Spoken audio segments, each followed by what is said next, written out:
അപ്പോൾ നമ്മൾ നെടുങ്കുന്നത്തിലെ ക്രഷറിൽ എംസാൻഡ് എടുക്കാൻ വേണ്ടി വന്നതാണ്. അപ്പോൾ വന്നപ്പോൾ ഒരു വണ്ടി കിടക്കുകയാണ്, ഇനി അത് കഴിഞ്ഞിട്ട് വേണം കയറ്റാൻ. അപ്പോൾ എംസാൻഡ് കയറ്റാം. അപ്പോൾ നമ്മുടെ വണ്ടിയിൽ സാധനം കയറിയിട്ടുണ്ട്. ബോഡി ലെവലാണ് കയറ്റണം, ബോഡി ലെവൽ.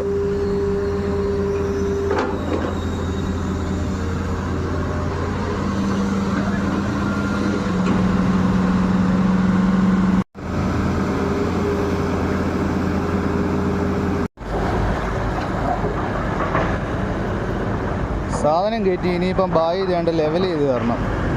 അപ്പോൾ പുള്ളി ലെവൽ ചെയ്തുകൊണ്ടിരിക്കുകയാണ്.